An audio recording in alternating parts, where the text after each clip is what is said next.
pergunto, né, tento entender aqui a sua visão, puxando um pouco mais para o lado econômico e também, né, para a questão se isso, de certa forma, afeta a confiança dos investidores em compreensão à situação econômica da China. Paula, para investidores, né, confiança é tudo. É muito importante você ter dados que são reais e que não sejam opacos, né? A China, tradicionalmente, apresenta números que são bastante opacos, não só em desemprego de jovens, mas em várias outras áreas da economia.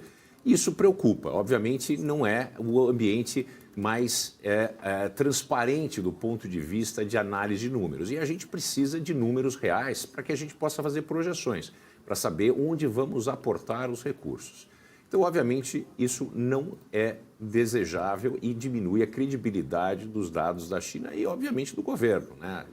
Tanto é que agências de classificação de risco já estão se movimentando para rebaixar a nota da China em função desse tipo de coisa.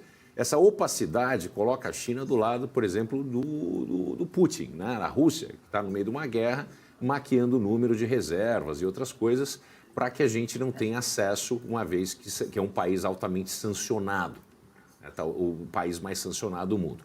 Outro ponto importante com relação a desemprego de jovens, né? Por exemplo, a União Europeia, a Itália, a França e a Espanha, que são países que têm um alto índice de desemprego de jovens. Existe o mesmo problema. Muitos desses jovens trabalham no mercado negro, trabalham debaixo da mesa, não é? Como a gente falando, the table, né?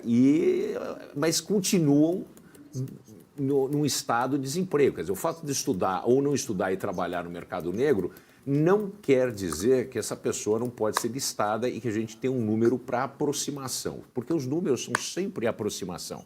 Então, eu não vejo problema nenhum da China lançar a mão desses dados e abrir o dado para o mundo. A gente sabe que o número na China é muito elevado. E a grande preocupação do governo chinês é a taxa de dependência, uma vez que a China é o país que está conseguindo se envelhecer mais rapidamente do que todos os outros que a gente tem notícia na história.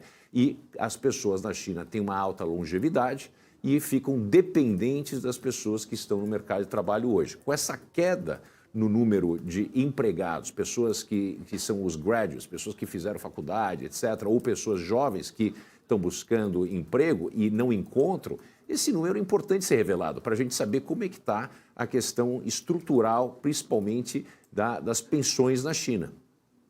Professor, quer completar aqui antes da gente mudar o tema? Fica à vontade.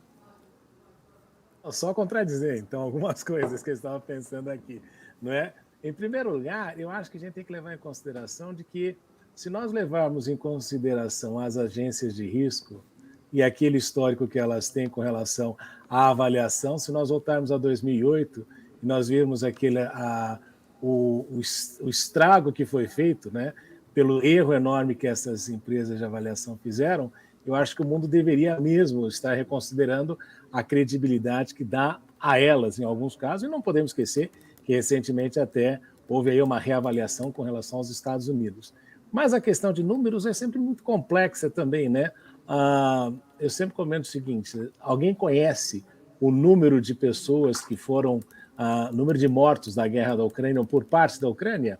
Então a gente vê que os países manipulam, infelizmente, esses números. Mas o fato é de que os chineses reconhecem que tem um problema na questão do emprego de jovens, que está aí na casa de 20%.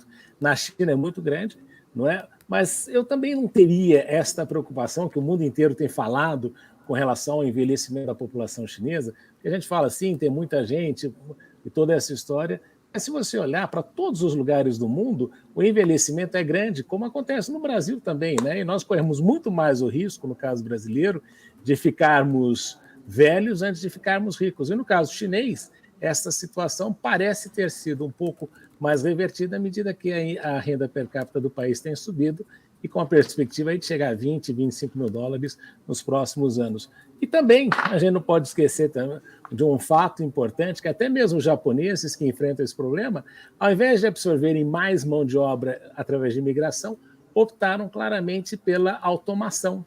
Não é? Então a gente vê que algumas coisas podem ser, de alguma forma, interpretadas ou tratadas de uma maneira diferenciada. Então eu não me preocuparia tanto assim, achando que a China está numa situação complexa e que os números estão sido manipulados. Até porque outro dia eu estava aqui, aqui na Geórgia, viu, Paula, conversando com um cidadão de Dubai, dizendo que vai investir 10 bilhões de dólares em imóveis na China.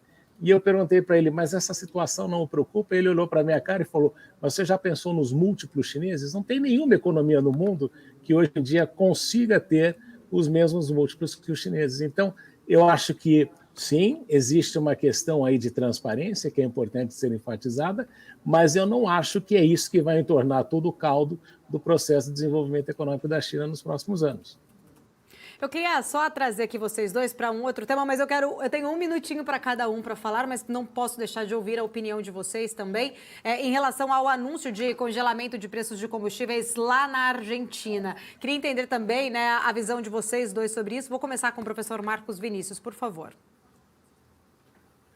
Paula, congelamento e Argentina são duas coisas que andam associadas já há muito tempo, né? E a gente até vê o candidato atual querendo voltar à dolarização, que foi desastrosa para a Argentina na época. Não durante, né? Mas toda a consequência que aconteceu em razão daquilo.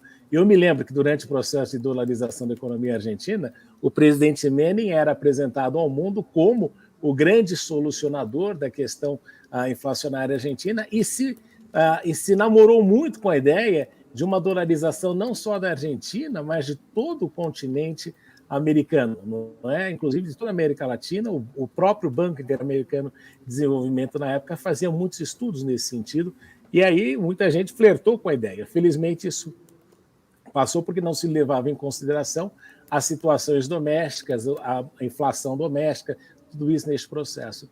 E congelamento, a gente já sabe, o Brasil tem experiência desde o governo Sarney de saber que congelamento não funciona porque ele não leva em consideração as leis de mercado, a oferta e procura, ou até mesmo o próprio ciclo da natureza com relação àquilo que ela coloca no mercado, não é, como comida ou não durante determinados períodos.